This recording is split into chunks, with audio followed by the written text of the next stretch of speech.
안녕하세요. 뼈있는 이야기 이동훈입니다. 오늘은 제가 생활 속에 일상 습관 중에 뼈 건강에 영향을 줄 수 있는 그런 습관들에 대해서 말씀을 드리려고 하는데요. 일단 우리가 아침에 일어나면 여러분들 어떻게 하십니까? 저 같은 경우에는 제가 아침 식사를 거의 안 하기 때문에 아무것도 안 먹는 날도 많고 몇 가지 넣어가지고 이제 갈아서 마시는 걸로 대체를 하는데, 아침에 일어나서 담배 꼭 피셔야 되는 분들, 일어나자마자 화장실에 담배 물고 가시죠. 아침에 일어나서 할 수 있는 습관 중에 뼈에 가장 안 좋은 영향을 주는 습관이 바로 이 흡연입니다. 흡연은 몸 모든 부위에 안 좋지만 뼈에도 굉장히 안 좋은 영향을 주는 그런 위험 요소로 되어 있거든요. 제가 오늘 이런 이야기를 하면서 흡연하시는 것 대신에 어떤 대안을 드릴 수 있을까 되게 고민을 했는데 없어요. 이거는 그냥 끊으셔야 됩니다. 담배를 피는 대신 운동을 좀 더 한다든지, 아니면 담배를 피는 대신 뭔가 좋은 거를 조금 더 먹으면 그거를 상쇄할 수 있는 이런 게 없어요. 담배는 끊는 게 답이다 말씀을 드리고, 또 아침에 일어나서 커피 한 잔 하시죠. 커피도 양이 많지가 않은 경우에는 상관이 없는데, 하루 종일 3잔, 4잔 이상씩 마시는 분들, 이런 분들은 이 카페인이 칼슘을 빨리 배출을 시키기 때문에 뼈 건강에 좋지가 않다 말씀드릴 수가 있습니다.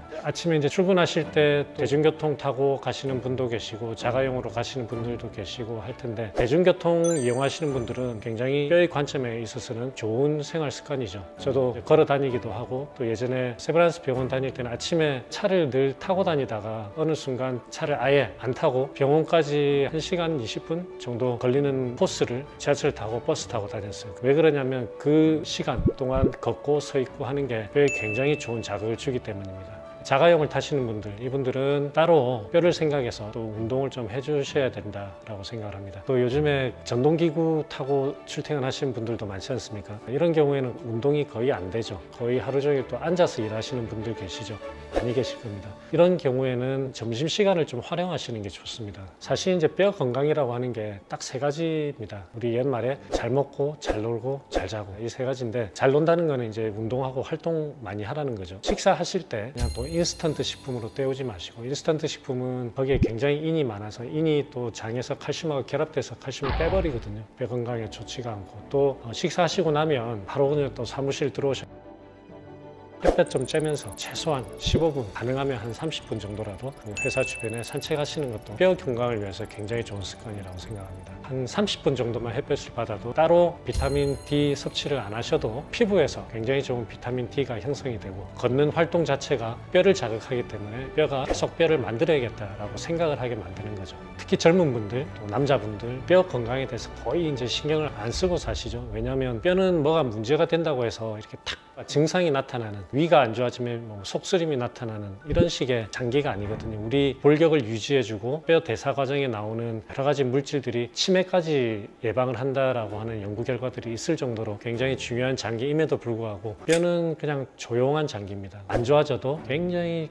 천천히 안 좋아지고 증상이 없기 때문에 나중에 뭔가 뼈에 문제가 돼가지고 발견했을 때는 대부분 늦죠. 그렇기 때문에 특히 젊은 분들, 뼈는 30대 중반까지 평생 쓸 뼈의 양을 저축한다라고 보시면 돼요. 그 뒤부터는 그때까지 저축해 놓은 뼈를 가지고 지내신다라고 생각을 하셔도 됩니다. 뼈는 젊을 때 저축을 해놔야 된다. 반드시 기억하시고 활동 많이 하고 골고루 잘 먹고 잘 자고, 간단하죠. 생활 습관 자체를 좋은 생활 습관을 들이시면 좋겠다 라고 말씀드립니다. 사무실 업무하시는 분들은 또 오후에 또 4시간, 5시간 이상 앉아 계시죠. 퇴근 후에 저녁 생활을 하시는 거에서 또 중요한 점들이 있는데, 여러 가지 취미 활동도 하실 텐데, 운동 쪽으로 하시는 분들도 계시고, 또 아니면 굉장히 정적인 활동, 또 아니면 그냥 컴퓨터 게임 이런 것만 하시는 분들도 계시죠. 우리 활동들이 여러 가지 또 의미들을 가지지만, 뼈의 입장에서 보면 활동을 해주셔야 돼요. 활동. 특히 이제 위험한 분들은 출퇴근 차량 아니면 전동차 이런 걸로 하시고, 또 사무직 일 하시고, 이런 분들 거의 하루 종일 활동이 없는 거나 마찬가지거든요. 이런 분들은 저녁 시간을 활용해서 운동을 하셔야 돼요. 그 운동은 적당하게 뼈를 자극할 수 있는 운동들,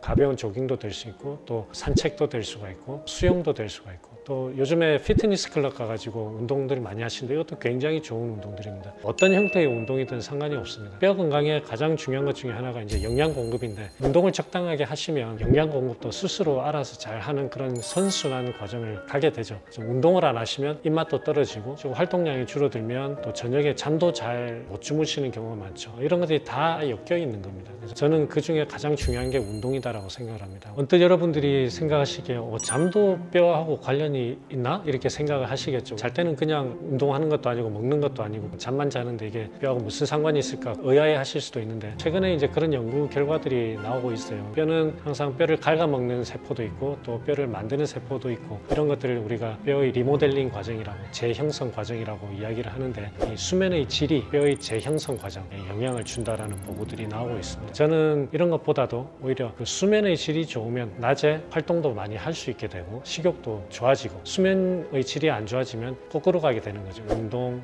수면, 또 영양 공급, 이런 것들이 또 하나에 다 얽혀가지고 있다 라고 생각을 하실 수가 있겠습니다. 그리고 또 한 가지, 오늘 제가 말씀드린 것 중에 아주 안 좋은 습관 중에 하나는 다이어트입니다. 다이어트. 물론 비만은 여러 가지로 이제 안 좋은 점들이 많으니까 어느 정도 이제 체중 조절을 하셔야 되겠지만, 과도하게 하는 다이어트, 특히 다이어트 중에 황제 다이어트라고 해서 소고기만 먹는다든지 아니면 한 가지 음식만 먹어서 하는 다이어트들이 있죠. 이런 것들은 정말 특히 안 좋습니다. 뼈에 필요한 여러 가지 기본적인 단백질, 칼슘, 비타민 D, 인 이 오게 되기 때문에 다이어트는 뼈 건강에 굉장히 치명적이다 라고 말씀을 드립니다. 이렇게 오늘 우리 일상생활 속에서 뼈 건강에 영향을 주는